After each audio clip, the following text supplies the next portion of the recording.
Hi, welcome to the ABPSC TSPSC mind mapping lectures. So friends, ఎవరైనా కొత్తగా వీడియోని చూస్తున్నట్లయితే ఛానల్ని సబ్స్క్రైబ్ చేసుకోండి. సో ఇది వచ్చేటప్పుడు group 1 prelims, so group 2 and group 3, so remaining competitive ఎగ్జామ్స్కి సంబంధించినటువంటి టోటల్ కంటెంట్ అంతా కూడా మీకు మైండ్ మ్యాపింగ్లో ఇవ్వడం జరుగుతుంది. సో ఈ లెక్చర్కి వచ్చేటప్పటికి ఏంటంటే, సో టోటల్ ఒక 1 మంత్లో జరిగినటువంటి కరెంట్ అఫైర్స్ అంతా కూడా చార్ట్స్లో ఇవ్వడం జరుగుతుంది. సో ఏంటంటే వర్డ్స్ సెంటెన్సెస్లో చదివేదానికంటే చార్ట్స్లో గుర్తుపెట్టుకోవడం అనేది అక్కడ ఈజీగా ఉంటుంది. అంటే ఒక ఆస్పెక్ట్ తీసుకున్నామంటే దాంట్లో అసలు ఎన్ని కేటగిరీస్ ఉన్నాయి ఏంటి అనేది ఇక్కడ వివరించడం జరుగుతుంది. సో చార్ట్స్ ప్రిపేర్ చేయడానికి కొంచెం టైం టేకన్ అయింది. సో ఈ లెక్చర్లోకి వచ్చేటప్పటికి ఏంటంటే జనవరి మంత్కి సంబంధించినటువంటి టోటల్ అనాలిసిస్ అంతా కూడా ఇవ్వడం జరుగుతుంది ఫ్రెండ్స్. సో లెక్చర్లోకి వెళ్దాం. సో వీడియోని మాత్రం మ్యాక్సిమం సోషల్ మీడియాలో షేర్ చేయడానికి ట్రై చేయండి.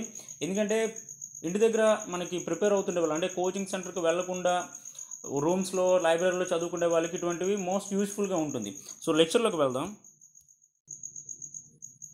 సో ఫ్రెండ్స్, ఇది నేషనల్ ఇష్యూస్ అంటే జాతీయ అంశాలు 1వ తారీఖు నుంచి 10వ తారీఖు వరకు ఉన్నటువంటి ఈ 10 డేస్లో జరిగినటువంటి టోటల్ నేషనల్ ఇష్యూస్ అంతా కూడా కలిపి ఒక వీడియో అనేది చేయడం జరుగుతుంది. So total national, international, states total issues complete అయిన తర్వాత ఈ బుక్ సంబంధించినటువంటి టోటల్ ఇన్ఫర్మేషన్ అంతా కూడా ఒక బుక్ అనేది రెడీ చేయడం జరిగింది. అది డిస్క్రిప్షన్లో మీకు లింక్ అనేది డిస్క్రిప్షన్లో ప్రొవైడ్ చేస్తాం. మీరు డైరెక్ట్గా అక్కడి నుంచి డౌన్లోడ్ చేసుకోవచ్చు. సో లెక్చర్లోకి వెళ్దాం.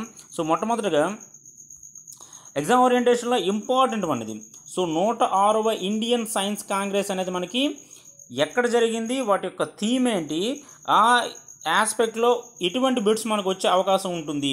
సో దీంట్లో మనకి ఖచ్చితంగా అడుగుతూ ఉంటారు. ఎందుకంటే ఇది వరల్డ్ ఇష్యూ, అంటే నేషనల్ లెవెల్లో మనకు జరుగుతున్నటువంటి ఒక సైన్స్ కాంగ్రెస్ అనేది వరల్డ్ లెవెల్ కొన్ని కంట్రీస్లో కూడా వీటి గురించి మాట్లాడుకుంటూ ఉంటారు. సో అందుకు ఈ ఆస్పెక్ట్లో ఖచ్చితంగా గుర్తుపెట్టుకుని ఉండాలి. నెక్స్ట్ మరొకటి గుర్తుపెట్టుకోవాలి. సో డైలీ పేపర్స్లో చదువుతున్న విషయాలపైన కరెంట్ ఇష్యూస్ అనేది ఎక్కువగా లింక్ చేస్తాడు. సో అది పాలిటిక్స్ అవ్వచ్చు, హిస్టరీ అవ్వచ్చు, సంథింగ్ ఎల్స్, మనం ఏది చదివినా సరే డైలీ యాక్టివిటీలో వచ్చే వాటిని ఎక్కువగా స్ట్రెస్ చేస్తూ ఉంటాడు. సో కరెంట్ అఫైర్స్ అనేది కీ రోల్. సో మనకి పోస్ట్ రావాలంటే ఖచ్చితంగా కరెంట్ అఫైర్స్ని మనం ఫాలో అవ్వాలి. సో ఇక్కడికి వచ్చేటప్పుడు ఫస్ట్ చూడండి. సో ఇది జరిగిన ప్రదేశం ఏంటంటే లవ్లీ ప్రొఫెషనల్ యూనివర్సిటీ. సో ఇది ఎక్కడ ఉందంటే జలంధర్. సో జలంధర్ మనకి పంజాబ్లో ఉంది. సో మనకి ఆ ప్లేస్లో ఈ కాంగ్రెస్ అనేది జరిగింది. 106వ ఇండియన్ సైన్స్ కాంగ్రెస్ అనేది ఇక్కడ జరిగింది. సో ఈ కాంగ్రెస్లో దీని యొక్క ఇతివృత్తం, ఇక్కడ ఇతివృత్తం అంటే theme. So last time group 2లో ఈ థీమ్స్ పైన క్వశ్చన్స్ ఎక్కువగా వచ్చాయి. సో అందుకు ప్రతి మీటింగ్ అక్కడ కాంగ్రెస్కి సంబంధించినటువంటి అవ్వచ్చు, అంటే పొలిటికల్ అవ్వచ్చు, ఎకనామికల్ అవ్వచ్చు, సైంటిఫిక్ అవ్వచ్చు, వాటి యొక్క థీమ్స్ మాత్రం ఖచ్చితంగా ఐడెంటిఫికేషన్లో ఉండాలి మనకి. సో దీని థీమ్ ఏంటంటే future India science and technology. So future India science and technology. ఇక్కడికి వచ్చేటప్పటికి ఇది ఇంపార్టెంట్ మనకి. సో ఈ సమావేశంలో మోడీ గారు ప్రసంగిస్తుండేటప్పుడు అంతకు ముందు ఉన్నటువంటి పిఎంలు ఇచ్చినటువంటి ఒక వర్డ్స్కి మరొక కొత్తగా ఒక వర్డ్ని చేర్చారు. సో అదేంటంటే జై అనుసంధాన్. సో అంటే ఇక్కడ జై జవాన్, జై కిసాన్, జై విజ్ఞాన్ సో అనే వర్డ్స్కి కొత్తగా చేర్చిన పదం ఏంటంటే ఇక్కడ జై అనుసంధాన్.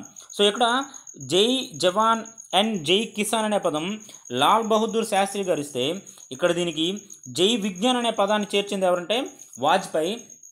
ఈ పైన మొత్తం 3 పదాలకి 4వ పదం అనేటువంటి జై అనుసంధాన్ని చేర్చింది నరేంద్ర మోడీ గారు. సో ఈ సెంటెన్స్ మాత్రం ఖచ్చితంగా గుర్తుపెట్టుకోవాలి. ఇక్కడ చూడండి, ఈ సమావేశంలో ప్రస్తుతం మానవులు వాడుతున్నటువంటి కొన్ని వస్తువులను టైం క్యాప్సిల్, సో టైం క్యాప్సిల్లో పెట్టి భూమిలో అంటే భూగర్భంలో నిక్షిప్తం చేశారు. సో ఇది నిక్షిప్తం చేయడానికి గల కారణం అనేది ఉంది. సో ఇక్కడ చూడండి, ఇది ఆ యూనివర్సిటీకి సంబంధించినటువంటి ఆడిటోరియంలో నిక్షిప్తం చేశారు. మళ్ళీ వీటిని 100 సంవత్సరాల తర్వాత ఓపెన్ చేయడం జరుగుతుంది. అంటే ఆ టైం క్యాప్షన్ని 100 ఇయర్స్ తర్వాత అక్కడ ఓపెన్ చేయడం జరుగుతుంది. అంటే ఇప్పుడు ఉన్నటువంటి మానవుల యొక్క పరిస్థితులు, సో వీళ్ళు ఉపయోగిస్తున్నటువంటి వస్తువులు ఎలా ఉన్నాయి, 100 ఇయర్స్ తర్వాత ఇవి ఏ విధంగా ఉంటాయని చిన్న వేరియేషన్. సో వీటిని 100 ఇయర్స్ తర్వాత ఓపెన్ చేయడం జరుగుతుంది. సో ఇక్కడ పెట్టినటువంటి వస్తువులు ఏంటంటే smart phone, laptop, drone, electric, Mangalyaan and Tejas యుద్ధ విమానాలు, అంటే యుద్ధ విమానాలకు సంబంధించినటువంటి చిన్న ఇమేజెస్, బ్రహ్మాస్ క్షిపణి. సో వీటికి సంబంధించినటువంటి చిన్న బొమ్మలు లాంటివి. సో వీటి యొక్క నమూనాలను ఈ టైం క్యాప్సూల్లో పెట్టి భూగర్భంలో నిక్షిప్తం చేయడం జరిగింది. సో ఇది మనకి ఇండియన్ సైన్స్ కాంగ్రెస్కి సంబంధించినటువంటి అంశం. నెక్స్ట్ వన్, 2019 ఏప్రిల్ 1 నుండి 3 బ్యాంకులు విలీనం చేయడం జరుగుతుంది. సో 3 బ్యాంకులు అనేవి అక్కడ విలీనం అవుతున్నాయి. సో అందులో ఈ 3 బ్యాంకులు ఏంటంటే bank of Baroda, Vijaya bank and Dena bank. So ఈ విలీనంతో ప్రభుత్వ బ్యాంకులు ఎన్నిగా ఉంటాయంటే మనకి 19. ఎందుకంటే ఏప్రిల్ తర్వాత ఒకవేళ ఎగ్జామ్ జరిగేవి ఏవైనా ఉంటే ఆ ఎగ్జామ్లో ఖచ్చితంగా వచ్చే అవకాశం ఉంటుంది. ఎందుకంటే గవర్నమెంట్ బ్యాంక్స్ ఎన్ని ఉంటాయంటే ఇక్కడ 19 ఉంటాయి. సో విలీనం తర్వాత కొత్తగా ఏర్పడిన బ్యాంకు దేశంలోనే 3వ అతిపెద్ద బ్యాంక్ అవుతుంది. సో దేశంలోనే 3వ అతిపెద్ద బ్యాంక్ అవుతుంది కాబట్టి మొదటిది, రెండవది మనకి ఇంపార్టెంట్. మొదటిది ఎస్బీఐ, రెండవది ఐసిఐసిఐ బ్యాంక్, థర్డ్ వన్ వచ్చేటప్పటికి ఈ 3 బ్యాంకులు విలీనం ద్వారా వచ్చే బ్యాంకు 3వ అతిపెద్ద బ్యాంకు అవుతుంది. సో నెక్స్ట్ వన్, ఎంఎస్ఎంఈ అభివృద్ధి పైన యూకే సిన్హా అధ్యక్షతన ఒక కమిటీని ఏర్పాటు చేయడం జరిగింది. సో ఒక కమిటీ అనేది ఏర్పాటు చేయడం జరిగింది. ఇవి వచ్చేటప్పటికి ఏంటంటే ఎంఎస్ఎంఈ అంటే ఇవి చిన్న మధ్య తరహా కుటీర పరిశ్రమలు ఉంటుంది కదా. సో వాటికి సంబంధించి వాటి యొక్క అభివృద్ధి పైన యూకే సిన్హా అధ్యక్షతన ఒక కమిటీ నియమించడం జరిగింది. సో దీన్ని నియమించింది ఎవరంటే ఇక్కడ ఆర్బీఐ. కమిటీలో సభ్యులు 8 మంది. సో వీళ్ళ యొక్క సూచనలు దేనిపైన ఇస్తారంటే ఆర్థిక ద్రవ్య స్థిరత్వానికి సంబంధించినటువంటి అంశంపైన వీరు సూచనలు చేయడం జరుగుతుంది. సో ఇక్కడ క్వశ్చన్స్ ఎలా వస్తాయంటే, సో యూకే సిన్హా అనేది కమిటీ ఏర్పాటు చేశారు కదా, దీనిని ఏర్పాటు చేసిన సంస్థ లేదా అథారిటీ ఏదైనా అడుగుతారు. సో అక్కడ మనకి ఆర్బీఐ ఉంటుంది, కేంద్ర ప్రభుత్వం ఉంటుంది.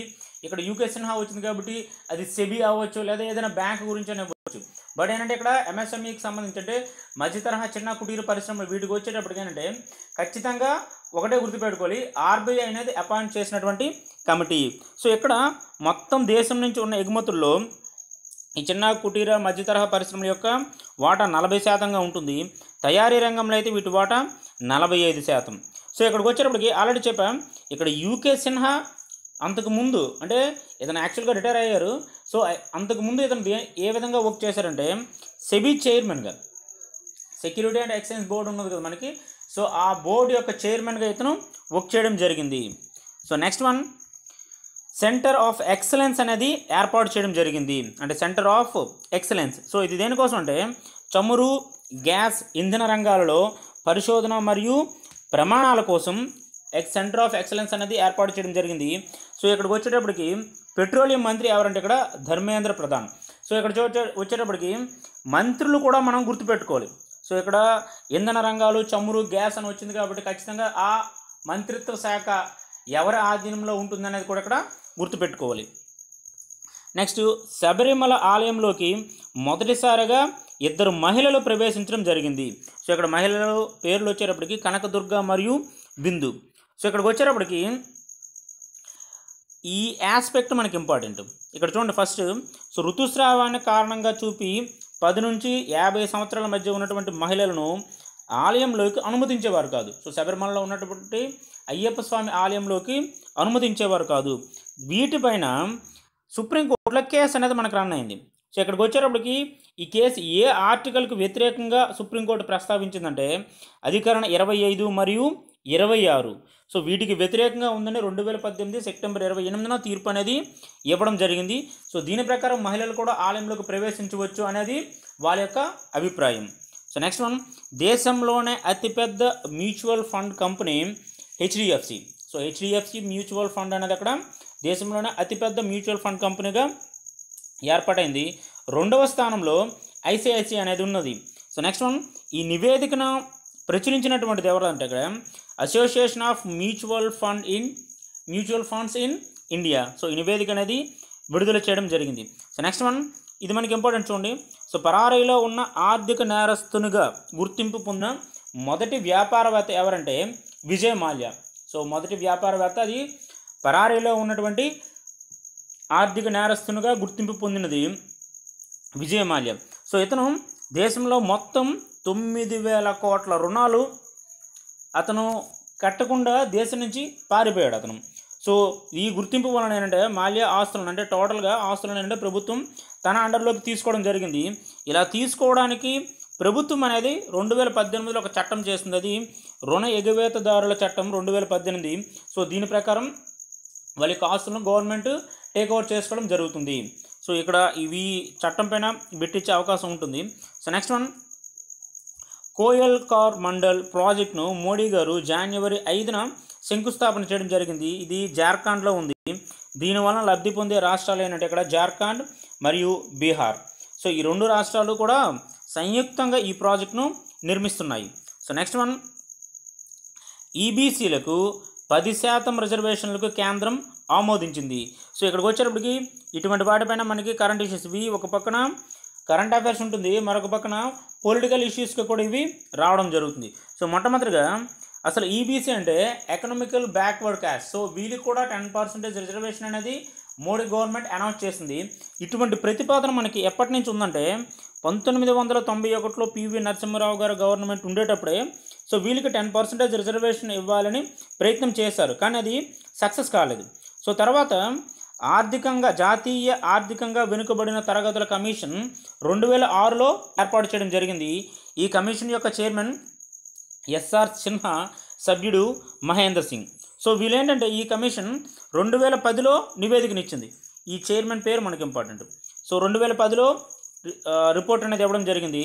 సో ఈ కమిషన్ ప్రకారం అగ్రవర్ణ పేదల యొక్క సంఖ్య, దేశం మొత్తం మీద అగ్రవర్ణ పేదల యొక్క సంఖ్య 6 కోట్లుగా నిర్ణయించారు. సో దీని ప్రకారం ఇక్కడ రిజర్వేషన్లకి చూడండి. సో ఈ రిజర్వేషన్ల కోసం 15 మరియు 16 ఆర్టికల్స్కి సవరణలు చేయాలి. సో నెక్స్ట్ దీనివలన రిజర్వేషన్ స్థాయి మనకి 50% నుంచి 60%కి పెరుగుతుంది. ఇక్కడ ఇలా పెరుగుతుండేటప్పుడు వీటికి ఎందుకు సవరణలు చేయాలంటే ఇందిరా సహానీ మరియు యూనియన్ ఆఫ్ ఇండియా కేసులో రిజర్వేషన్ స్థాయి అనేది 50%కి మించరాదని అక్కడ సుప్రీంకోర్టు తీర్పు ఇచ్చింది. సో ఈ తీర్పు ప్రకారం రిజర్వేషన్స్ ఎప్పుడు కూడా 50% దాటకూడదు. కానీ ఈబీసీ వాళ్ళకి ఒక 10% ఎక్స్ట్రా రిజర్వేషన్స్ ఇవ్వడం వల్ల టోటల్ రిజర్వేషన్ స్థాయి అనేది మనకి ఎంతవరకు వెళ్తుందంటే 60% వరకు అక్కడ వెళ్ళడం జరుగుతుంది. సో అందుకు దీనికోసం సపరేట్గా సవరణ చేయవలసి ఉంది.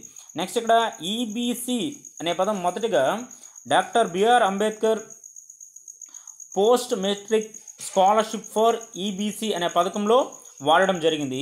సో ఇది మనకి 2014 మరియు 2015 నుండి ప్రారంభమైంది. అంటే ఈబీసీ వాళ్ళకు కూడా స్కాలర్షిప్స్ ఇవ్వాలి అనే ఒక థాట్ 14 and 15 అంటే 2014 and 15 ఆన్వర్డ్స్ ప్రారంభమైంది. సో నెక్స్ట్ వన్ ఇక్కడ 124వ రాజ్యాంగ సవరణ బిల్లు. అంటే వీళ్ళకి 10% రిజర్వేషన్ ఇచ్చినటువంటి బిల్లు, రాజ్యాంగ సవరణ బిల్లు ఏదంటే ఇక్కడ 124వ రాజ్యాంగ సవరణ బిల్లు ఇది ఆమోదం పొందింది. సో వీటిపైన మనకు వచ్చే క్వశ్చన్స్. సో దీనిని న్యాయశాఖ మంత్రి అయినటువంటి థావర్చంద్ గెహ్లోట్ పార్లమెంట్లో బిల్లు ప్రవేశపెట్టడం జరిగింది. బిల్లుకు అనుకూలంగా 323 మంది, వ్యతిరేకంగా 3 ఓటు వేయడం జరిగింది. సో ఇది జనవరి 8న లోక్సభ ఆమోదం కూడా పొందడం జరిగింది. ఇక్కడ లోక్సభ ఆమోదం కూడా పొందడం జరిగింది. సో ఇది ఎవరెవరికంటే మనకి బ్రాహ్మణ, కాపు, కమ్మ మరియు రాజ్పుత్, జాట్ ఇటువంటి కులాల్లో ఉన్నటువంటి పేదలకు అనుకూలం. సో జనవరి 9న రాజ్యసభ కూడా ఇది ఆమోదించడంతో ఇది చట్టరూపం అనేది దాల్చడం జరుగుతుంది. సో అంటే రాష్ట్రపతి ఆమోదంతో ఇది ఆటోమేటిక్గా చట్టంగా మారుతుంది. ఈబీసీ వాళ్ళకి 10% రిజర్వేషన్తో ఓవరాల్గా దేశంలో 60% రిజర్వేషన్ల స్థాయిని చేరుకుంటుంది. సో నెక్స్ట్ వన్, అయోధ్య వివాదంను విచారించడానికి 5 న్యాయమూర్తులతో కూడినటువంటి ఒక రాజ్యాంగ ధర్మాసనాన్ని సుప్రీంకోర్టు ఏర్పాటు చేసింది. సో ఈ సుప్రీంకోర్టు యొక్క ప్రధాన న్యాయమూర్తి అయినటువంటి రంజన్ గొగోయ్ దీనికి నేతృత్వం వహిస్తారు. అంటే అయోధ్య వివాదం, సో దీనిని విచారించడానికి ఈ రాజ్యాంగ ధర్మాసనం అనేది ఏర్పాటు చేయబడింది. ఈ రాజ్యాంగ ధర్మాసనం రంజన్ గొగోయ్ నేతృత్వంలో నడవబడుతుంది. సో ఇందులో ఉన్నటువంటి సభ్యులు జస్టిస్ లలిత్. సో ఈయన ధర్మాసనం నుండి తొలగిపోవడం జరిగింది. తన తర్వాత అంటే తను తొలగిపోవడంతో దీని యొక్క విచారణ అనేది జనవరి 29కి అంటే కొత్తగా ఏర్పడినటువంటి ధర్మాసనం జనవరి 29 నుంచి విచారణ జరుగుతుందని తర్వాత ప్రకటించడం జరిగింది. అంటే ఇతను తొలగిపోవడంతో అందుకు ఇతనే మనకి ఇంపార్టెంట్. ఎందుకంటే అయోధ్య వివాదంపై ఏర్పడినటువంటి రాజ్యాంగ ధర్మాసనం నుంచి తొలగిపోయినటువంటి వ్యక్తి ఎవరు అంటే ఇక్కడ జస్టిస్ లలిత్. సో నెక్స్ట్ ఇందులో ఉన్నవాళ్ళు justice Chandrachud, justice Ramana and justice Bobde. So ఈ వ్యక్తులతో జనవరి 29 నుంచి విచారణ అనేది ఇక్కడ జరుగుతుంది. So next one, mediated phone in radio counselling కార్యక్రమం. సో ఇది మనకి సైన్స్ అండ్ టెక్నాలజీ పర్పస్ అవ్వచ్చు, నేషనల్ ఇష్యూ పర్పస్ అనేది ఇది ఇంపార్టెంట్ మనకి. సో ఇక్కడికి వచ్చేటప్పటికి ఇది నాగపూర్ కారాగారంలో జరుగుతుంది. సో అంటే ఇక్కడ IGNO రీజనల్ డైరెక్టర్ శివస్వరూప్ ప్రారంభించారు దీన్ని. సో నెక్స్ట్ ఈ కార్యక్రమం ద్వారా కారాగారంలో విద్యాభ్యాసం చేస్తున్న వారు పాటలు వినడం, సందేహాలు నివృత్తి, సో ఇటువంటివి చేసుకోవడం ద్వారా కారాగారంలో ఉండే వాళ్ళకు కూడా విద్యాభ్యాసం అనేది ఉంటుంది. సో ప్రాథమిక అవగాహన, వ్యక్తుల పట్ల అవగాహన, సో వాళ్ళ యొక్క ఫ్యూచర్, సో ఇటువంటి వాటిపైన ఏంటంటే వాళ్ళ యొక్క ఉన్నటువంటి సందేహాలు కానీ, చదువు విషయంలో ఉన్నటువంటి సందేహాలు కానీ వాళ్ళు నివృత్తి చేసుకోవడం జరుగుతుంది. సో ఇది మనకి important. Mediated phone in radio counselling కార్యక్రమం ఇది నాగపూర్ కారాగారంలో మొదలైంది. So next one, Jammu Kashmir క్యాడర్కు చెందినటువంటి IAS ఆఫీసర్, సో ఇతను ఏంటంటే షా ఫజల్, సో తన ఉద్యోగానికి రాజీనామా చేయడం జరిగింది. సో ఇతను 2010లో సివిల్స్లో జమ్మూ అండ్ కాశ్మీర్ నుంచి ఏంటంటే ఫస్ట్ ర్యాంక్ సాధించినటువంటి మొదటి కాశ్మీరీగా గుర్తింపు పొందారు. ఇతను రాజీనామా గల కారణం కాశ్మీర్లో జరుగుతున్నటువంటి నిరంతర హత్యలు. సో ఈ కారణంగా అతను ఒక IAS ఆఫీసర్ అయినటువంటి జమ్మూ అండ్ కాశ్మీర్ వ్యక్తి రాజీనామా చేయడం జరిగింది. సో నెక్స్ట్ వన్, నూతన పౌరసత్వ బిల్లు. సో భారతదేశంలో నివాసానికి కనీసం 12 సంవత్సరాలుగా ఉండేది, అంటే భారతీయ పౌరసత్వం పొందాలంటే 12 సంవత్సరాలుగా ఉండేది, దాన్ని 6 సంవత్సరాలకు తగ్గించడం జరిగింది. సో ఇది ఎవరెవరికి తగ్గించడం జరిగిందంటే ఇది అందరికీ కాదు, గుర్తింపు పొందినటువంటి వీళ్ళకి. సో బంగ్లాదేశ్, పాకిస్తాన్, ఆఫ్ఘనిస్తాన్ దేశాల నుండి భారత్కు వచ్చే ముస్లింయేతరులకు భారత పౌరసత్వం ఇవ్వాలని ప్రతిపాదించారు. సో ఇది ఎవరెవరికి వర్తిస్తుందంటే హిందువులకు, బౌద్ధులకు, జైనులకు, క్రైస్తవులకు, సిక్కులకు మరియు పార్సీలకు మాత్రమే వర్తించును. సో వీళ్ళకి 6 సంవత్సరాలు ఉంటే ఆటోమేటిక్గా ఇండియన్ సిటిజన్షిప్ అనేది ఇవ్వడం జరుగుతుంది. సో ఇది ఫ్రెండ్స్ టోటల్ జనవరి 1వ తారీఖు నుంచి 10వ తారీఖు వరకు ఉన్నటువంటి అంశాలు. సో నెక్స్ట్ 11 to 20 వరకు ఉన్నటువంటివి అబ్జర్వ్ చేద్దాం. సో ఫ్రెండ్స్ ఇది 11 నుంచి 20 వరకు ఉన్నటువంటి నెక్స్ట్ సెషన్లో ఉన్నటువంటి నేషనల్ ఇష్యూస్ ఇందులో ఉన్నవి చూద్దాం, అబ్జర్వ్ చేద్దాం ఒకసారి. సో మొట్టమొదటిగా అంతర్జాతీయ ప్రకటనల అసోసియేషన్. సో ఇది మనకి ఎక్కడ జరిగిందంటే కేరళలో ఉన్నటువంటి కొచ్చిలో ఫిబ్రవరి 20 నుండి జరుగుతుంది. సో ఇది ప్రపంచ 44వ కాంగ్రెస్ సమావేశం. సో అంటే బిట్ ఎలా వస్తుందంటే అంతర్జాతీయ ప్రకటనల అసోసియేషన్ మన దేశంలో ఎక్కడ జరుగుతుంది? సో జరిగే ప్రదేశం ఏదంటే ఇక్కడ మనకి కొచ్చిలో జరుగుతుంది. నెక్స్ట్ ఆక్స్ఫామ్ సంస్థ యొక్క నివేదిక. సో దీని ప్రకారం మనకి నివేదికలు ఇంపార్టెంట్. సో ఈ నివేదిక ప్రకారం భారతదేశ జాతీయ సంపదలో 77.4% కేవలం 10 మంది అత్యంత ధనికుల చేతుల్లో ఉంది. సో నివేదిక మనకి ఇంపార్టెంట్, ఈ డేటా కూడా. సో నెక్స్ట్ వన్, భారత జనాభాలో 60% మంది చేతిలో కేవలం 4.8% సంపద మాత్రమే ఉంది. సో 9 మంది అత్యంత ధనవంతుల వద్ద దేశంలో ఉన్న సగం సంపద ఉంది. సో ఈ డేటా మాత్రం ఇంపార్టెంట్. సో నెక్స్ట్ వన్, బిలియనీర్లు అంటే టోటల్ భారతదేశంలో ఉన్న బిలియనీర్లు 119 మంది, ఇందులో 9 మంది మహిళలు ఉన్నారు. సో దీని ప్రకారం చూడండి మనకి క్వశ్చన్స్ ఎలా వస్తుంటాయంటే, సో మొట్టమొదటిగా భారతదేశంలో 77% సంపద అనేది ఎంత శాతం మంది ధనవంతుల చేతుల్లో ఉంది అంటే 10% మంది. సో నెక్స్ట్ వన్, భారతదేశ జనాభాలో 60% మంది చేతిలో ఎంత శాతం సంపద ఉంది అంటే 4.8. సో ఇవే బిట్స్ని వాడు రివర్స్ చేసి ఇస్తుండడం కూడా జరుగుతుంది. సో మనం జస్ట్ డేటా అనేది గుర్తుపెట్టుకోవాలి. సో మొత్తం బిలియనీర్ల సంఖ్య, ఇందులో ఉన్నటువంటి మహిళల సంఖ్య. సో మహిళలతో కనెక్ట్ అయి ఉన్నటువంటి ఏ బిట్ని కూడా విడిచిపెట్టకూడదు, ఎందుకంటే మహిళా సాధికారత, సో ఇటువంటి వర్డ్స్ మనం ఎంపవర్మెంట్కి సంబంధించి ఇటువంటి వర్డ్స్ వినేటప్పుడు సో ఏ ఆర్గనైజేషన్ అవ్వచ్చు, ఏ సెక్టార్ అయినా అవ్వచ్చు, ఫీమేల్ పార్టిసిపేషన్తో లింకప్ ఉన్నవన్నీ కూడా ఖచ్చితంగా మనకి స్టార్, ఖచ్చితంగా వాటి నుంచి బిట్ వచ్చే అవకాశం అనేది ఉంటుంది. సో నెక్స్ట్ వన్, 2019లో భారతదేశ వృద్ధి రేట్ అనేది 7.5గా ఉంటుందని ఇక్కడ IMF అనేది తెలియజేయడం జరిగింది. 2020కి వచ్చేటప్పటికి అది 7.7%గా నమోదవుతుంది. సో ఇక్కడికి వచ్చేటప్పటికి మనకి ఇంపార్టెంట్ వన్ ఇప్పుడే చెప్పా, ఉమెన్ ఎంపవర్మెంట్, అది అక్కడ ఉమెన్కి సంబంధించి ఏ ఆస్పెక్ట్ ఉన్నా గుర్తుపెట్టుకోవాలి. సో ఇంటర్నేషనల్ మానిటరీ ఫండ్ యొక్క మొదటి మహిళా chief economist Geeta Gopinath. So Geeta Gopinath అనేది ఇక్కడ ఐఎంఎఫ్ యొక్క మొదటి మహిళా chief executive. So next one, ప్రపంచంలో అత్యంత విశ్వసనీయ దేశాల్లో భారతదేశం ఒకటి. సో అత్యంత విశ్వసనీయ దేశాల్లో భారతదేశం ఒకటిని ఇక్కడ రిపోర్ట్ ఇచ్చినటువంటిది ఎడెల్మన్ ట్రస్ట్ బారోమీటర్. సో ఇక్కడ మనకి ఇది ఈ అథారిటీ ఈ రిపోర్ట్ అనేది ఇష్యూ చేయడం జరిగింది. So next one, global talent competitive index 2019లో భారత్ 80వ స్థానం పొందింది. భారత్ 80వ స్థానం అది. సో భారత్ 80వ స్థానం పొందింది. మొదటి స్థానంలో ఇక్కడ స్విట్జర్లాండ్ ఉంది. అంటే గ్లోబల్ కాంపిటేటివ్ ఇండెక్స్లో ఇండియా 80th ప్లేస్లో ఉంది, అంటే 80వ స్థానంలో ఉంది. So next one, K9 Vajra హోవిల్స్టర్ యుద్ధ ట్యాంకుల తయారీ కర్మాగారాన్ని మోడీ ప్రారంభించారు. సో ఇక్కడ K9 యుద్ధ ట్యాంకులు. సో ఇవి ప్రైవేటు రంగంలో ఏర్పాటు చేసినటువంటి ట్యాంకులు. సో ప్రైవేటు రంగంలో ఏర్పాటు చేసినటువంటి ట్యాంకుల కర్మాగారం. సో ఇది ఎక్కడ ఉందంటే మనకి గుజరాత్లో హజారాలో ఉన్నటువంటి L&T వారు దీనిని ఏర్పాటు చేయడం జరిగింది. సో ఈ ట్యాంకుల యొక్క సాంకేతిక పరిజ్ఞానాన్ని దక్షిణ కొరియాలోని హన్వహా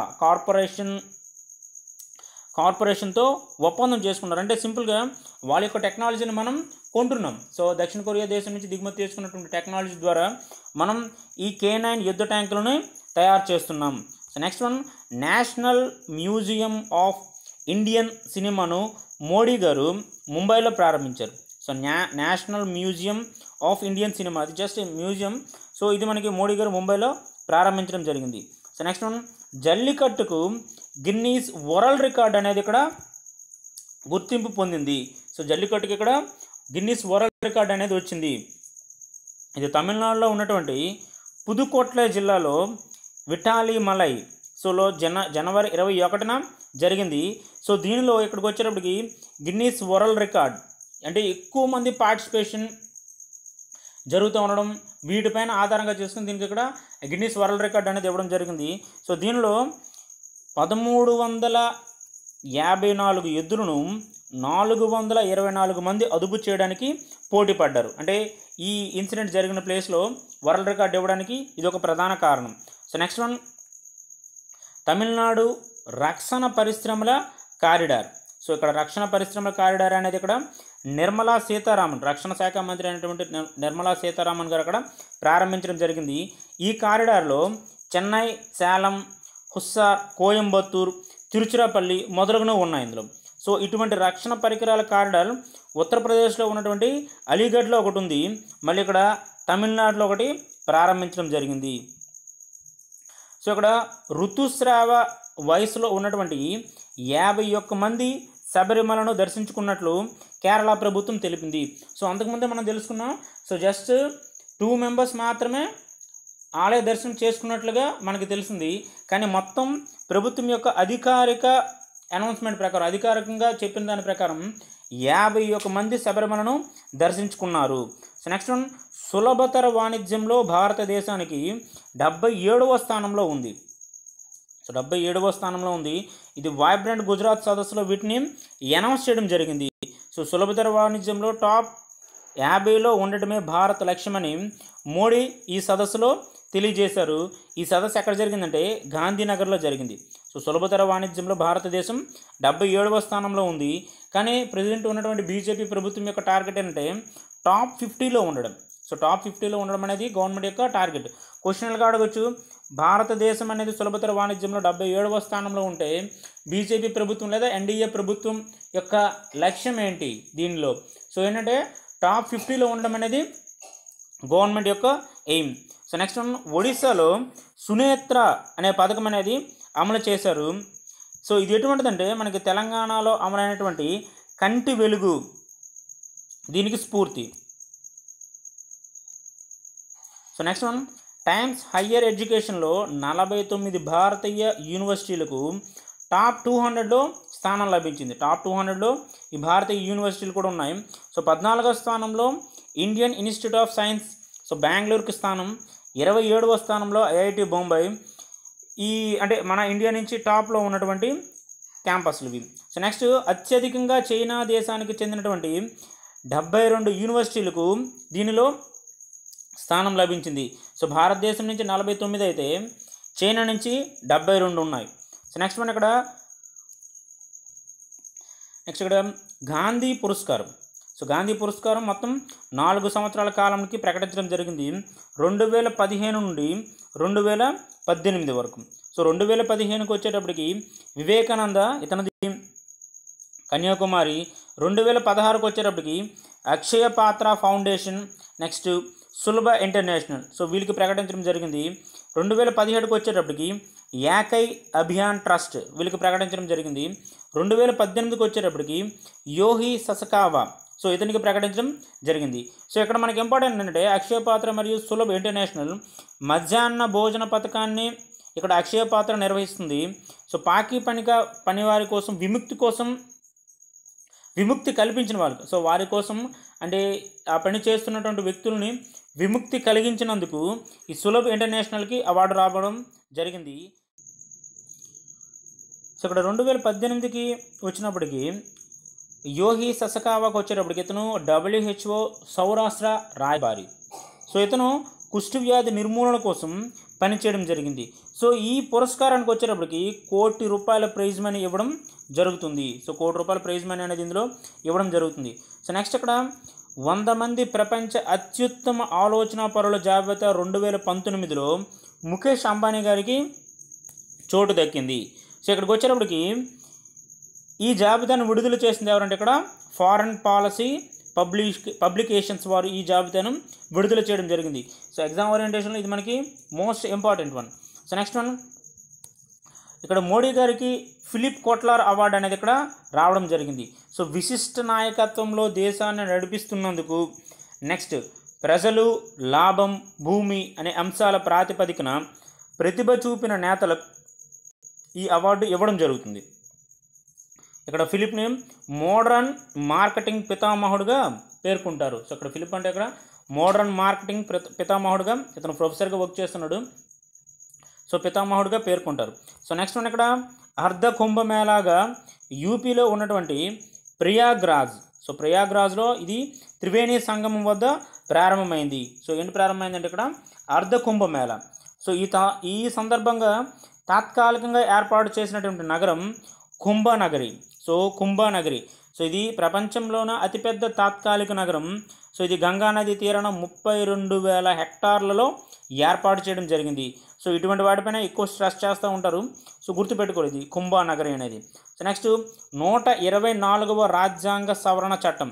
సో దీని గురించి ఆల్రెడీ అంటే 1 to 10 వీడియోలో చెప్పడం జరిగింది. ఒకసారి చూడండి. ఇక్కడ ఆర్థికంగా వెనుకబడిన వాళ్ళ కోసం, అగ్రవర్ణాల కోసం 10% రిజర్వేషన్ బిల్లు ఇది జనవరి 14 నుండి అమలైంది. అంటే ఆమోదం అయితే మనకు కంప్లీట్ అయింది. అమలు ఎప్పటి నుంచి అంటే జనవరి 14 నుంచి. సో దీని ప్రకారం రాజ్యాంగంలో ఉన్నటువంటి 15 మరియు 16 అధికరణలను సవరించారు.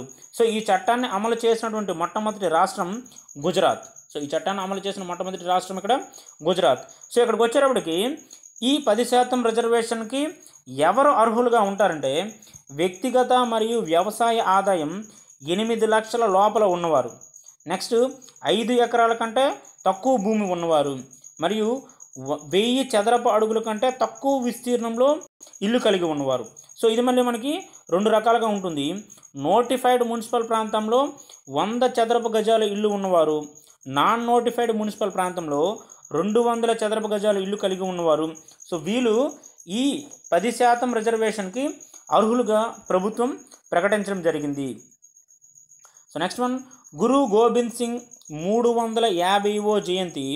సో ఇది మనకేంటంటే ఇతను గురు గోబింద్ సింగ్ అనేవారు సిక్కుల యొక్క 10వ గురువు.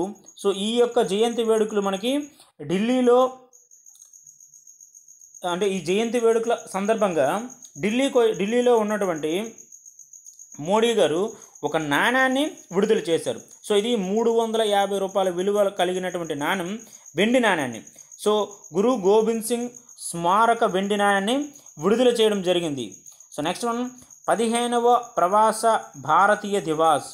సో ఇది మనకి ఎక్కడ జరిగిందంటే ఉత్తరప్రదేశ్లో ఉన్నటువంటి వారణాసిలో జరగనుంది. సో జరగబోతుంది.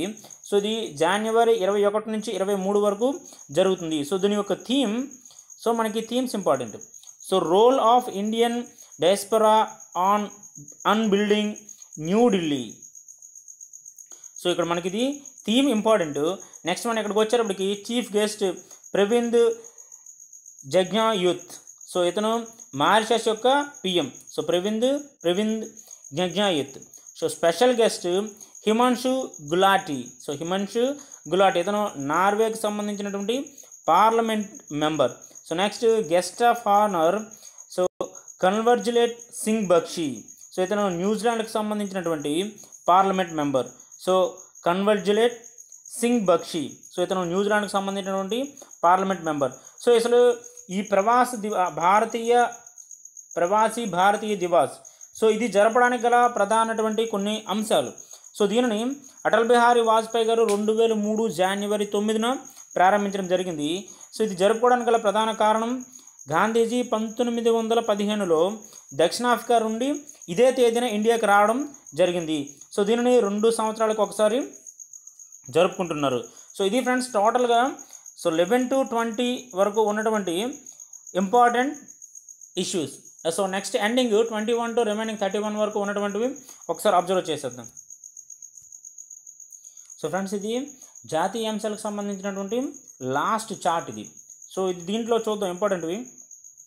సో ఈ నేషనల్ ఇష్యూలో మ్యాక్సిమం టోటల్ ఇష్యూస్ అన్నీ కూడా కవర్ చేయడం జరుగుతుంది. మీరు 1 by 1 అబ్జర్వ్ చేస్తే చాలు. సో ఇక్కడ గాంధీ మృణ్మయ కుడ్య చిత్రం. సో గాంధీ యొక్క మృణ్మయ కుడ్య చిత్రం. సో దీని ఇక్కడికి వచ్చేటప్పటికి ఇది ఎక్కడ ఏర్పాటు చేయడం జరిగిందంటే ఢిల్లీలో ఉన్నటువంటి నగరపాలక సంస్థ కార్యాలయంలో ఏర్పాటు చేయడం జరిగింది. ఈ చిత్రాన్ని ఆవిష్కరించింది వెంకయ్య నాయుడు గారు. సో చిత్రం యొక్క సైజు 150 చదరపు మీటర్లు. ఈ చిత్రం పైన రాసిన ఒక పదం నా జీవితమే నా సందేశం. సో గాంధీ గారి యొక్క సందేశం. సో ఇటువంటి మృణ్మయ కుడ్య చిత్రం అనేది మనకి ఢిల్లీలో ఇనాగ్రేట్ చేయడం జరిగింది.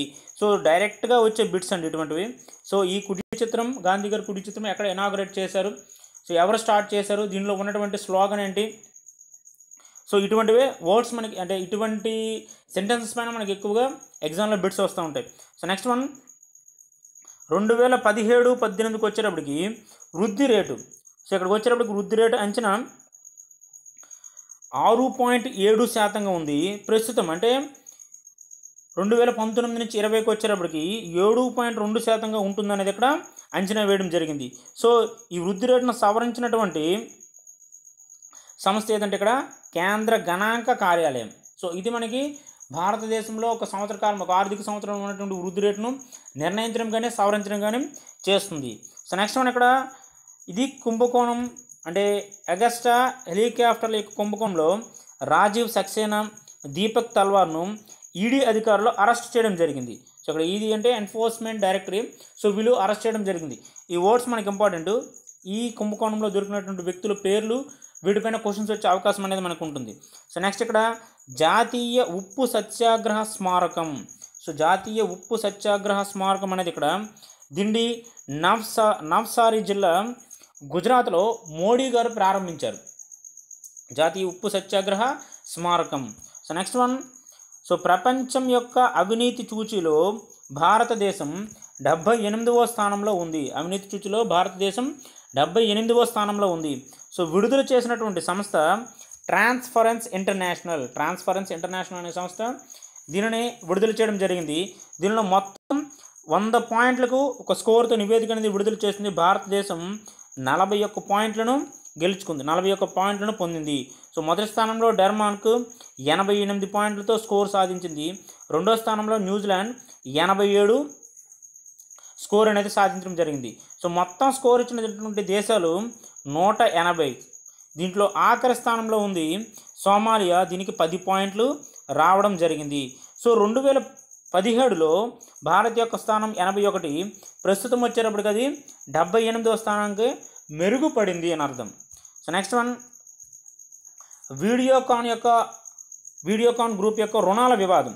సో ఐసిఐసిఐ బ్యాంక్ మరియు అంటే ఆల్రెడీ న్యూస్ అనేది మీరు చూసే ఉంటారు. సో ఈ బ్యాంక్ యొక్క అంటే కమిటీ అనేది ఏర్పాటు చేశారు. దేనికోసం అంటే వీడియోకాన్ గ్రూప్కి ఐసిఐసిఐ బ్యాంక్ ద్వారా కొన్ని నిధులు అనేది వెళ్ళడం జరిగింది. సో దీనిలో పనిచేస్తున్నటువంటి చందా కొచ్చర్, సో ఈమె యొక్క అవకాశం అంటే ఈవి యొక్క ప్రతిపాదనల ప్రకారమే అమౌంట్ అనేది ట్రాన్స్ఫర్ అయ్యిందనే దానిపైన కేసు ఫైల్ చేయడం జరిగింది. సో దీని ప్రకారం చందా కొచ్చర్ అంటే ఈ కమిటీ ఇచ్చిన రిపోర్ట్ ఏంటంటే చందా కొచ్చర్ ఏంటంటే ఖచ్చితంగా ఐసిఐసిఐ బ్యాంక్ నుంచి ఈ వీడియోకాన్ గ్రూప్కి అమౌంట్ ఇవ్వడంలో సహాయపడ్డారని తేలడంతో ఆటోమేటిక్గా ఈవిడని ఏంటంటే దోషిగా తేల్చారు. ఇక్కడ మన క్వశ్చన్ ఎలా వస్తుందంటే వీడియోకాన్ గ్రూప్తో సంబంధం ఉన్నటువంటి బ్యాంక్ లేదా వీడియోకాన్ గ్రూప్ యొక్క వివాదంతో సంబంధం ఉన్నటువంటి వ్యక్తి లేదా దీనికి విచారణ జరిపినటువంటి committee justice B N Srikrishna committee. So ఈ కమిటీ ఈమెని చందా కొచ్చర్ని దోషిగా తేల్చడం జరిగింది. సో నెక్స్ట్ వన్, మహారాష్ట్రలో లోకాయుక్త పరిధిలోకి రాష్ట్ర ముఖ్యమంత్రులు మరియు విపక్ష నేతలను కూడా చేర్చడం జరిగింది. సో లోకాయుక్త, సో దీని గురించి ఆల్రెడీ తెలిసే ఉంటుంది అనుకుంటున్నా. సో దీని ప్రకారం అవినీతి చేసినటువంటి వ్యక్తి ఎవరైనా సరే వాళ్ళపైన విచారణ చేసే అధికారాన్ని ఈ చట్టం కలిగి ఉంటుంది. సో దీని ప్రకారం అంతకుముందు సీఎం కానీ లేదా మంత్రులు కానీ విపక్ష నేతలు అంటే విపక్ష పార్టీకి సంబంధించినటువంటి నాయకులు కానీ దీని పరిధిలో ఉండేవాళ్ళు కాదు, వాళ్ళపైన డైరెక్ట్గా ఇది చేయడానికి వీలుండేది కాదు. సో ఈ చట్టం ప్రకారం వాళ్ళందరూ కూడా ఈ పరిధిలోకి అంటే లోకాయుక్త పరిధిలోకి రావడం జరిగింది. సో నెక్స్ట్ వన్, పరీక్షా పే చర్చ 2.0. సో ఈ కార్యక్రమం మనకి ఢిల్లీలో మోడీ గారు నిర్వహించారు. ఈ సదస్సు అనేది ఎక్కడ జరిగిందంటే తాల్కాటోరా స్టేడియంలో జరిగింది. సో పరీక్షలను ఎదుర్కోవడానికి మోడీ గారు రచించినటువంటి బుక్ అక్కడ exam warriors. So exam warriors దీంట్లో మనకి క్వశ్చన్ ఎలా వస్తుందంటే పరీక్షా పే చర్చ 2.0 కార్యక్రమం ఎక్కడ జరిగింది, ఎవరిచే అది నిర్వహించబడింది, మోడీ గారిచే చేయబడింది. సో నెక్స్ట్ ఇది ఏ స్టేడియంలో జరిగిందంటే ఇక్కడ తాల్కాటోరా స్టేడియంలో జరిగింది. సో నెక్స్ట్ వన్, మాజీ మంత్రి జార్జ్ ఫెర్నాండెజ్ ఇక్కడ మరణించడం జరిగింది. సో ఇతను జనతా ప్రభుత్వంలో పరిశ్రమల శాఖ మంత్రిగా పనిచేశారు. ఇంపార్టెంట్ ఏంటంటే మనకి కార్గిల్ యుద్ధం సమయంలో రక్షణ శాఖ మంత్రిగా ఉన్నారు ఇతను. సో కార్గిల్ యుద్ధం సమయంలో ఇతను రక్షణ శాఖ మంత్రిగా ఉన్నారు. వియత్నాంను సందర్శించిన మొదటి రక్షణ శాఖ మంత్రి. ఇతను మరణానికి గల ప్రధాన కారణం ఏంటంటే స్వయం ఫ్లూ కారణంగా మరణించారు. సో దీనిలో మనకి ఇంపార్టెంట్ ఏంటంటే కార్గిల్ యుద్ధం కాలంలో భారతదేశానికి రక్షణ మంత్రిగా ఉన్నటువంటి వ్యక్తి జార్జ్ ఫెర్నాండెజ్ మరణించారు. సో దీనిపైన మనం ఎక్కువ స్ట్రెస్ చేయాలి, ఎగ్జామ్లో ఎక్కువ ఇటువంటి వాటిని టచ్ చేస్తూ ఉంటారు. నెక్స్ట్ ఇక్కడ అన్వేషణ కమిటీ. సో ఇది ఏంటంటే ఇది లోక్పాల్ చైర్మన్ మరియు సభ్యులను ఎన్నుకునే కమిటీ. సో దీనికి అధ్యక్షుడిగా జస్టిస్ రంజన్ ప్రకాష్ దేశాయ్ ఉన్నారు. సో ఇతను దీనిలో మొత్తం 8 మంది సభ్యులు. దీని యొక్క మొదటి సమావేశం జనవరి 29న న్యూఢిల్లీలో జరిగింది. అంటే లోక్పాల్కు సంబంధించినటువంటి చైర్మన్ సభ్యులు వాళ్ళ యొక్క విధి విధానాలు అనేది ఈ కమిటీ నిర్ణయిస్తుంది. సో నెక్స్ట్ వన్, 2018కి ఆక్స్ఫర్డ్ హిందీ పదం నారీ శక్తి. సో ఆక్స్ఫర్డ్ హిందీ పదం నారీ శక్తి. జైపూర్ సాహితీ వేడుకలో ఈ ప్రకటన చేయడం జరిగింది. సో ఇది జనవరి 26న జరిగింది. సో దీని అర్థం మహిళలు సవాళ్ళను సమర్థవంతంగా ఎదుర్కొంటున్నారు. సో ఆల్రెడీ చెప్పా ఉమెన్ ఎంపవర్మెంట్ అదే మహిళా సాధికారతకు సంబంధించి ఎటువంటి వర్డ్స్ రిపోర్ట్స్ రిజల్ట్స్ ఏ వచ్చినా సరే మనకి అది ఎగ్జామ్ ఓరియంటేషన్లో మోస్ట్ ఇంపార్టెంట్. సో ఇక్కడ ఆక్స్ఫర్డ్ హిందీ పదం నారీ శక్తి. సో నెక్స్ట్ ఇక్కడ 70వ గణతంత్ర వేడుకలు. సో 70వ గణతంత్ర వేడుకలు మనకి సో ఇక్కడ చూడండి దేశంలో 70 గణతంత్ర వేడుకలు జరిగాయి. సో దీని ప్రకారం మనకి ఎగ్జామ్ ఓరియంటేషన్లో వచ్చే అవకాశం ఉన్నటువంటి కొన్ని బిట్స్. సో ఇక్కడ పరేడ్లో మొదటి స్థానం వచ్చినటువంటి శకటం త్రిపుర రాష్ట్ర శకటం. సో ఇది గాంధేయ మార్గంలో గ్రామీణ ఆర్థిక సాధికారతను తెలిపే శకటం. సో ప్రభుత్వ విభాగంలో మొదటి బహుమతి పొందిన శకటం సిఏఎస్ఎఫ్ శకటం. సో దీని యొక్క థీమ్ ఏంటంటే జాతీయ ఆస్తుల రక్షణలో 50 సంవత్సరాలు. సో జాతీయ ఆస్తుల రక్షణలో 50 సంవత్సరాలు అనే థీమ్తో సిఐఎస్ఎఫ్ శకటానికి ప్రభుత్వ విభాగంలో మొదటి స్థానం లభించింది. సో మొదటి బహుమతి లభించింది. సో నెక్స్ట్ వన్, మొదటి బహుమతి లభించినటువంటి మరొకటి భారత వ్యవసాయ పరిశోధన మండలి. సో దీని యొక్క థీమ్ ఏంటంటే కిసాన్ గాంధీ. సో థీమ్ కిసాన్ గాంధీ అనే థీమ్తో ఈ 2 శకటాలు కూడా మొదటి బహుమతిని పొందాయి. సో ఇక్కడ బహుమతులను రక్షణ మంత్రి అయినటువంటి నిర్మలా సీతారామన్ గారు అందచేయడం జరిగింది. సో ఈ వేడుకల యొక్క ముఖ్య అతిథి Cyril Ramaphosa. So Cyril Ramaphosa, so ఇతను దక్షిణాఫ్రికా అధ్యక్షుడు. సో మనకి ఇక్కడ భారత గణతంత్ర వేడుకల్లో పాల్గొన్నటువంటి రెండవ వ్యక్తి ఈయన. సో మొదటి వ్యక్తి మనకి నెల్సన్ మండేలా, రెండవ వ్యక్తి సిరిల్ రామఫోసా. సో ఇతను మనకి రెండవ దక్షిణాఫ్రికా వ్యక్తి. సో పూర్తి మహిళలతో కూడినటువంటి, ఇది మహిళలు, సో పూర్తి మహిళలతో కూడిన అస్సాం రైఫిల్స్ బృందం మొదటిసారిగా ఈ గణతంత్ర వేడుకల కవాతులో పాల్గొంది. సో మనకి ఇది ఇంపార్టెంట్. సో గణతంత్ర ఈ వేడుకల్లో కవాతులో పాల్గొన్నటువంటి మహిళా బృందం అస్సాం రైఫిల్కి సంబంధించినటువంటిది. సో వీటిపైన మనకి బిట్ వచ్చే అవకాశం ఉంటుంది. సో నెక్స్ట్ వన్, తమిళనాడులోని మదురైలో ఎయిమ్స్కు మోడీ గారు శంకుస్థాపన చేశారు. దీంతో మనకి దేశంలో మొత్తం 7 ఎయిమ్స్ కళాశాలలు ఉన్నాయి. మరొక 14 ఎయిమ్స్లను ప్రభుత్వం నిర్మిస్తుంది. సో నెక్స్ట్ వన్, పద్మశ్రీ అవార్డును తిరస్కరించినటువంటి మహిళ గీతా మెహతా. ఈమె ఒడిశా ముఖ్యమంత్రి నవీన్ పట్నాయక్ యొక్క సోదరి. సో లోక్సభ ఎన్నికల్లో పోటీ చేస్తున్నందువలన ఈ పద్మశ్రీ అవార్డును ఆవిడ తిరస్కరించడం జరిగింది. సో నెక్స్ట్ వన్, ఇక్కడ ట్రైన్ 18. సో మనకి ఇది ఇంపార్టెంట్. సో పూర్తి స్వదేశీ పరిజ్ఞానంతో రూపొందించినటువంటి సెమీ హై స్పీడ్ ట్రైన్ ఇది. సో పూర్తి స్వదేశీ పరిజ్ఞానంతో రూపొందించినటువంటి సెమీ హై స్పీడ్ ట్రైన్ ఇది. సో దీనినే వందే భారత్ ఎక్స్ప్రెస్గా పేరు పెట్టడం జరిగింది. సో ఇది చెన్నైలోని ఇంటిగ్రల్ కోచ్ ఫ్యాక్టరీలో తయారు చేశారు. ఇది వారణాసి నుండి ఢిల్లీ వరకు ఈ రైలు అనేది నడుస్తుంది. సో లోకోమోటివ్ లేకుండా నడిచే మొదటి రైలు. దీని యొక్క స్పెషల్ ఏంటంటే లోకోమోటివ్ లేకుండా నడిచే మొదటి రైలు ఇది. సో ట్రైన్ 18 అన్న వందే భారత్ ఎక్స్ప్రెస్ అన్న మనకి ఒకటే వస్తుంది. సో పూర్తి స్వదేశీ పరిజ్ఞానంతో రూపొందించినటువంటి సెమీ హై స్పీడ్ రైలు ఇది. సో నెక్స్ట్ ఇక్కడ నరేంద్ర మోడీ గారికి కానుకలుగా వచ్చినటువంటి మొత్తం వస్తువులన్నీ కూడా ఢిల్లీలోని నేషనల్ గ్యాలరీ ఆఫ్ మోడర్న్ ఆర్ట్స్లో వేలం వేస్తున్నారు. సో దీని ద్వారా వచ్చిన ఆదాయాన్ని గంగానది శుద్ధిపరిచే ప్రాజెక్ట్ అయినటువంటి నమామి గంగా ప్రాజెక్టుకు ఇవ్వనున్నారు.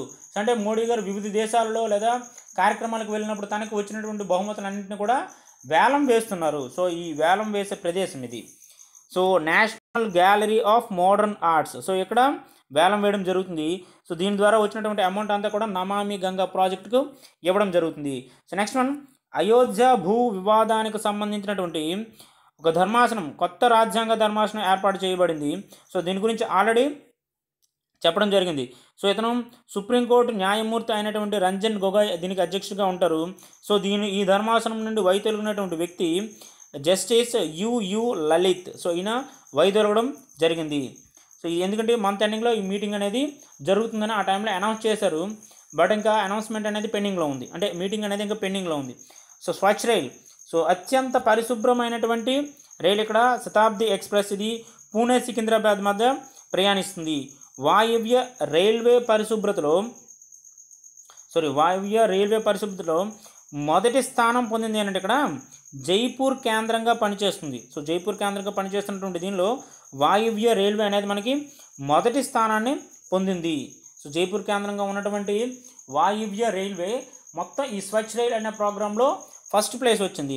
సో నెక్స్ట్ ఇక్కడ స్వచ్ఛ భారత్ మిషన్లో ఆఖరి స్థానంలో ఉన్నటువంటి రైల్వే ఇక్కడ దక్షిణ మధ్య రైల్వే. సో మొదటి స్థానంలో అయితే వాయువ్య రైల్వే, ఆఖరి స్థానంలో అయితే మనకి ఇక్కడ దక్షిణ మధ్య రైల్వే ఉంది. సో ఓవరాల్గా అత్యంత పరిశుభ్రమైనటువంటి రైలు ఏదంటే ఇక్కడ మనకి Shatabdi express. So next one, Subhash Chandrabose museum. So ఢిల్లీలోని ఎర్రకోటలో మోడీ గారు దీనిని ప్రారంభించారు బోస్ యొక్క 122వ జయంతి సందర్భంగా.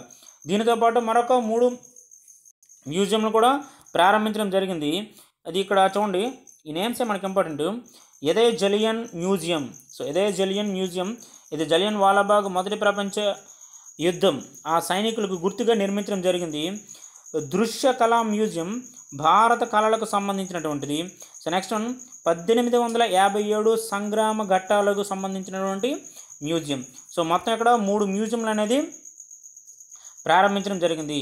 సో మొత్తం ఈ 4 మ్యూజియంలు కలిపి క్రాంతి మందిర్. సో క్రాంతి మందిర్కి ఇక్కడ పేరు పెట్టడం జరిగింది. సో క్రాంతి మందిర్గా పేరు పెట్టడం జరిగింది. సో నెక్స్ట్ వన్ 39వ ప్రపంచ కవుల సమ్మేళనం మనకి ఇక్కడ భువనేశ్వర్లో ఉన్నటువంటి Kalinga institute of industrial technology, so Kalinga institute of social సైన్సెస్లో జరగనుంది. సో ఇది ఎప్పుడు జరుగుతుందంటే 2019 అక్టోబర్లో జరుగుతుందని అనౌన్స్ చేయడం జరిగింది. అంటే ఈ అథారిటీ వాళ్ళు దీన్ని అనౌన్స్ చేయడం జరిగింది. సో ఇది ఫ్రెండ్స్ టోటల్ జనవరి మంత్లో ఉన్నటువంటి నేషనల్ ఇష్యూస్. సో టోటల్ అంటే జనవరి 1 నుంచి 31 వరకు ఉన్నటువంటి మొత్తం జాతీయ అంశాలను ఇందులో ప్రస్తావించడం జరిగింది. సో ఇదే అంశాలు మనకి కొన్ని సెపరేట్ టాపిక్స్లో కూడా వస్తాయి, అక్కడ వచ్చేటప్పుడు మనం కవర్ చేద్దాం. So friends total video lecture అనేది కంప్లీట్ అయిన తర్వాత ఈ బుక్ అనేది రిలీజ్ చేయడం జరుగుతుంది. మీకు ఏమైనా డౌట్స్ ఉన్నాయంటే డిస్క్రిప్షన్లో తెలియజేయండి, నేను రిప్లై ఇవ్వడం జరుగుతుంది. సో మ్యాక్సిమం వీడియోని సోషల్ మీడియాలో అప్లోడ్ చేయడానికి ట్రై చేయండి, ఎందుకంటే సో ఓన్గా ప్రిపేర్ అయ్యే వాళ్ళ కోసం మ్యాక్సిమం నా ఎఫర్ట్ యూజ్ చేస్తూ తక్కువ టైంలో ఎక్కువ గుర్తుపెట్టుకునే విధంగా చార్ట్స్ రెడీ చేయడం జరుగుతుంది friends. Thank you friends, thank you for watching.